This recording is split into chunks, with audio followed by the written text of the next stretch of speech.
कि हिंदुस्तान के चुनाव के बाद मोदी यहाँ पे प्रधानमंत्री से जैसी प्रसन्नता थी, उसके बाद अगर किसी विदेशी सरकार के बनने में प्रसन्नता की बात करिए तो ट्रंप के बनने से भारतीय बहुत प्रसन्न है। तो ये इस तरह के एजेंडेबाज, ये कांग्रेस के दलाल, ये लोग, इसको बनी जी क्या लेना। अगर तुमको नहीं भी अच्छा लगा तो उसकी बात क्यों कर रहे हो तुम? इस तरह से सार्वजनिक बयान क्यों दे रहे हो? तुम एक तरह से उसको तो गाली दे ही रहे हो, दूसरे इस देश के प्रधानमंत्री पे दबाव बनाने की कोशिश कर रहे हो कि ट्रंप गंदा आदमी है, उसके साथ संबंध न रखो। ये आदमी जो चीन का दलाल था, जो 1962 की चुनाव चीन के साथ जो युद्ध हुआ था, उसमें ये चीन के सैनिकों के लिए गर्म कपड़े और चंदा इकट्ठा करके चीन भेज रहा था। सर, कांग्रेस का एक गुर्गा है मणिशंकर अय्यर। आपने तो पीछे बता ही दिया कि मणिशंकर अय्यर प्रधानमंत्री को, मोदी को नीच कहने वाला व्यक्ति, नाली का कीड़ा कहने वाला, ये चाय वाला प्रधानमंत्री कैसे बन सकता है, ऐसा प्रपंच रचने वाला। उस मणिशंकर अय्यर को एकदम से मिर्ची लगी है। मणिशंकर अय्यर, क्योंकि प्रधानमंत्री की जमकर तारीफ की है डोनाल्ड ट्रंप ने भारत को, कि भारत अद्भुत देश है और उसके पास एक बेहद लोकप्रिय अद्भुत नेता है नरेंद्र मोदी। और इतनी लंबे समय तक सबसे पहले किसी विदेशी राष्ट्र नेता से बात ट्रंप की हुई है तो नरेंद्र मोदी हैं, भारत के प्रधानमंत्री हैं। मोदी मतलब भारत के प्रधानमंत्री। उस मोदी को लेकर, उस भारत से यदि दुनिया के सबसे पावरफुल देश के प्रधानमंत्री को का ऐसी ट्विनिंग है, मणिशंकर अय्यर उस पर बौखलाया। और चूंकि वो सामान्य आदमी नहीं है, दरबारी है कांग्रेस का, अक्सर इस तरह की हरकतें करता है और कांग्रेस उसे कुछ दिनों के लिए निकालती है, फिर लेकर आती है। आज जरा इसकी पूरे कमीनेपन को जरा देखिएगा, सुनिए इसे। अफसोस लगता है, एक तो मुझे बहुत अफसोस लगता है कि ऐसे चरित्र के आदमी जिनको कि अमेरिका की कोर्ट्स ने ही फेलन बताया है और जिसके इतिहास में लिखा है कि वो वैश्यों के पास जाता है और उनको पैसे देता है मुंह बंद करने के लिए, कि ऐसे जलील आदमी को दुनिया का सबसे बड़ा प्रेसिडेंट चुनकर निकाला है। तो इस पर मुझे अफसोस है। मुझको इस पर भी अफसोस है कि कमला हैरिस, जो शायद जीतती तो पहली औरत और पहली इंडिया के साथ संबंध रखने वाली एक पॉलिटिशियन वहाँ की राष्ट्रपति बनती। तो निजी तौर पर मैं समझता हूँ कि डोनाल्ड ट्रंप एक नेक आदमी नहीं है। अलग बात है कि आप पूछें कि हमारी राजनीति पर इसका क्या असर पड़ेगा, लेकिन ये मैं कहूँगा कि चरित्र देखें दोनों का तो कोई शक ही नहीं है मेरे मन में कि गलत आदमी चुनकर आया है। ये है मेरी निजी। ये सर्टिफिकेट बांटने निकला है। दुनिया के सबसे पुराने लोकतांत्रिक देश, दुनिया के धरती का जो है आज की तारीख में सबसे बड़ी महाशक्ति ने अपना जिसे नेता चुना है, उसका ये सर्टिफिकेट बांटने निकला है। मनीष जी, अमेरिका की छोड़ दीजिए, मैं भारत की बात बता रहा हूँ। मैं चाहे ऑफिस में हूँ या मैं मेट्रो में जाता हूँ, तो मेट्रो का जो मैं सफर करता हूँ तो मेट्रो में जो लोग आपस में बात कर रहे थे, तो एक तरफा ट्रंप के पक्ष में लहर है। जिससे बात कर लीजिए वो आदमी प्रसन्न है, भारतीय बड़े प्रसन्न है। और मुझे ये कहने में कोई संकोच नहीं कि हिंदुस्तान के चुनाव के बाद मोदी यहाँ पे प्रधानमंत्री से जैसी प्रसन्नता थी, उसके बाद अगर किसी विदेशी सरकार के बनने में प्रसन्नता की बात करिए तो ट्रंप के बनने से भारतीय बहुत प्रसन्न है। अभी कोई लिख भी रहा था कि वो रवि से इस पर तड़प रहा है, वो अभी तड़पेगा, अभी 4-5 साल और तड़पेगा, अभी उसके तड़पने के बहुत दिन आएंगे।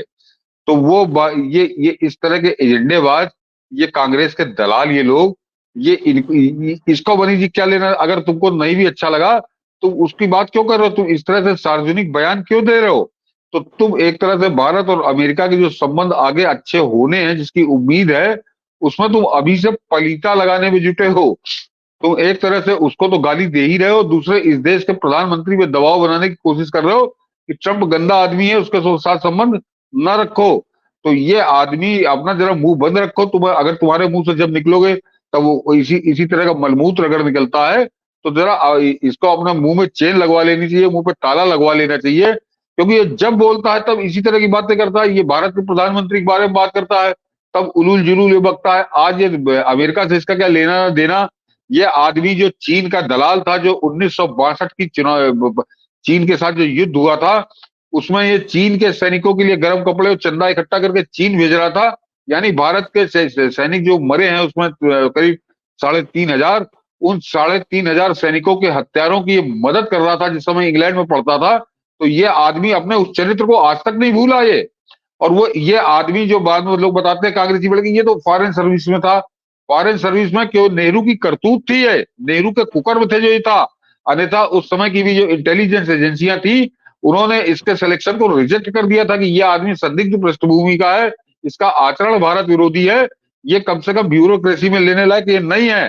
तब इसका बाप दौड़ के आया था दिल्ली, और उसके बाप ने जब हाथ पांव जोड़े तो नेहरू ने पता नहीं क्या उस पर, नेहरू सिक्का चलता ही था कि उसके बाद इसका आईएफएस में सिलेक्शन हुआ था। तो इसने विदेश सेवा में रहकर किस तरह से चीन की सेवा की होगी ये आप समझ सकते हैं। इसके लिए कोई उसकी जरूरत नहीं कि कोई अलग से उसके लिए बड़ा प्रमाण लाया जाए। ये आदमी जो हमारे 3,500 सैनिकों की हत्या हो गई और उन हत्यारों का मददगार ये, तो ये आज भी उसी चरित्र में जी रहा। अन्यथा इसको आज इसमें अगर तुम्हें बड़ा बुरा लगा क्योंकि तुम हो ही कम्युनिस्ट, उसी कम्युनिस्टों के नाते तुम अपने देश के जो सैनिक उनके हत्यारों की मदद में खड़े थे, तो जाहिर सी बात है कि पूरे इसको थोड़ी बनी, जितने कम्युनिस्ट है पूरी दुनिया में उनके ऊपर से लेके नीचे तक आग लग गई होगी आज। क्योंकि वो जो ट्रम्प आया है उसके पास कहीं कोई ठिकाना नहीं इनका। तो आपने मगर कोई इस तरह से गाली तो नहीं बक रहा ना। आखिर जिसका ये बाप मानते हैं ये, वो शी जिनपिंग, उसने भी कल फोन करके बधाई दी है, तो उसने कोई इस तरह की बातें तो नहीं की। और तुम्हारे पास क्या सबूत है? मैं मोदी जी जरा बड़ी गंभीर बात कहने जा रहा हूँ कि तो जो बातें आरोप लगा रहा है, जलील आदमी बता रहा है ट्रम्प को, तो इस देश में भी मनीष जी सुकन्या देवी बलात्कार कांड के बड़े लोग चर्चा करते हैं, करोड़ों लोग चर्चा करते हैं, रायबरेली के सुकन्या बलात्कार कांड। तो जरा उस पर तुम कभी बात करोगे?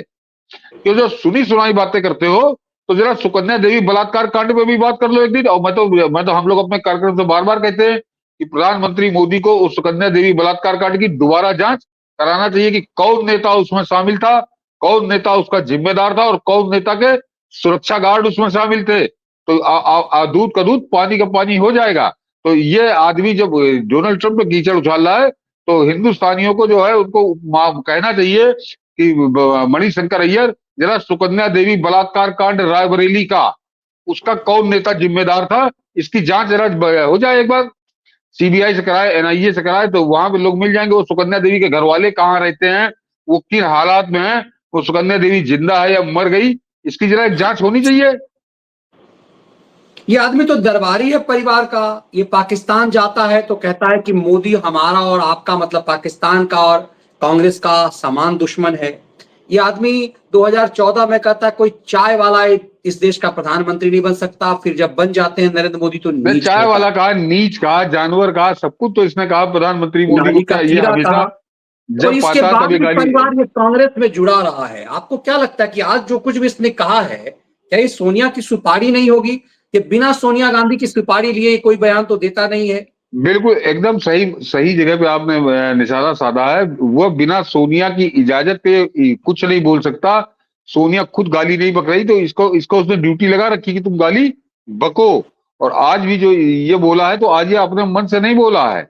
ये वैसे ही बड़ा मैंने कहा कम्युनिस्टी जहर में पूरा ऊपर से लेकर नीचे तक संक्रमित है। तो इसको एक मौका मिल गया तो वो जब तक सोनिया नहीं कहेगी तब तक कोई नहीं बक, क्योंकि सोनिया अगर कहीं कह देगी, गाली बक देगी, तो कहीं वो बोस्टन वाले लौंडे की जांच ना हो जाएगी। 2001 में कौन लौंडा पकड़ा गया था कोलंबिया के ड्रग तस्कर की लड़की के साथ, जिसके बाद $1.5 लाख अवैध डॉलर बरामद हुए थे, साथ में ड्रग्स बरामद हुई थी, और 11 घंटे वो बंद रहा तक बोस्टन के एयरपोर्ट में जिसको पकड़ा था। तो अगर सोनिया या राहुल कुछ उसके बारे में बोल देंगे तो कहीं वो कच्चा चिट्ठा ना खुल जाए। तो अपना वो पीछे रह के इसके लिए खुले हैं। लेकिन मैं मनीष जी कहूंगा प्रधानमंत्री मोदी के लिए भी ये भी अवसर है कि अब वहां पे ट्रंप की सरकार आई है तो वो 2001 वाला किस्सा भी आर पार हो जाना चाहिए।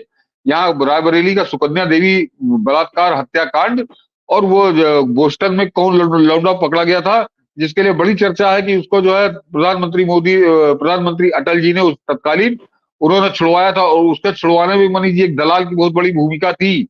वो दलाल था ब्रजेश मिश्रा, जो वो उस समय पीएमओ में कैसी घुसपैठ थी, वो बिल्कुल बिल्कुल राष्ट्रीय सुरक्षा सलाहकार बना हुआ था अटल जी का। मेरी समझ में आज तक नहीं आया, और कोई दर्शक से मैं कहूंगा कि इस गुत्थी को अगर आप सुलझा पाए तो जरा मुझको लिख दीजिएगा कमेंट में, या कल लिख दीजिएगा कि अटल जी का राष्ट्रीय सुरक्षा सलाहकार और इन कांग्रेसियों ने पानी पी पी कर उस गाली बकी, और वो अटल जी की सरकार 2004 में चली गई। उसके 5 साल बाद ब्रजेश मिश्रा को इस यूपीए की सरकार ने पद्म विभूषण किस बात का दिया था? अगर इतना अद्वितीय कार्यकाल था ब्रजेश मिश्रा का, तो फिर अटल जी इसका मतलब बहुत अच्छे थे। तो अटल जी को तो गाली देते हैं, आज तक गाली देते हैं जितने कांग्रेसी हैं। तो उनके उस जो राष्ट्रीय सुरक्षा सलाहकार को यूपीए की सरकार ने 5 साल बाद पद्म विभूषण क्यों दिया था? वो केवल इसलिए दिया था कि वो बहुत बढ़िया काम उसने अटल जी के साथ रह के काम लगाया था। तो वो बताया जाता कि वो जो 2001 में लौंडा पकड़ा गया था वहां पे, वो लौंडा भी उसी ने अटल जी से कह के छुड़वाया था कि जरा कह दीजिए तो वहां पे हो जाएगा। अटल जी पता नहीं कितना आंख बंद करके विश्वास करते थे। इसीलिए अटल और मोदी में बड़ा फर्क है, और कांग्रेसी इसीलिए बार बार जूते खा रहे हैं। ये हमेशा अटल समझ के आक्रमण करते हैं, वो मोदी की तरफ से जवाब आता है। तो अटल और मोदी का बड़ा अंतर है, और वो इनको समझने में हमेशा अभी तक इनकी समझ में नहीं आया कि अटल क्या थे और मोदी क्या है। बिल्कुल, लेकिन वही चीज है, इसीलिए देखिए आज की तारीख में बहुत लोग कहते हैं कि ऐसे ऐसे जो माफिया टाइप के नेता थे, इन सब के बच्चों के एनजीओ बंद हो गए। बल्कि मनीष जी जो अपने एनआरआई साथी है वहां पे, उनसे मैं रिक्वेस्ट करूंगा कि वो बोस्टन वाला किस्सा जो है उसका जरा आप लोग जोर डालिए। वहां पे लोकल आप लोग वोटर हैं, आप लोगों ने खुलकर सपोर्ट किया है कि डोनाल्ड ट्रंप उस बोस्टन में कौन आदमी पकड़ा गया था, क्या क्या मामला था, वो जरा कच्चा चिट्ठा वो खोल दे दुनिया के सामने, तब इनके समझ में आएगा। तब इनके समझ में आएगा, बिल्कुल। और इसीलिए समझ में आता है कि क्यों कांग्रेस और खास करके सोनिया गांधी बार बार मणिशंकर अय्यर नामक मंत्र फूंकती है या हथियार चला देती है।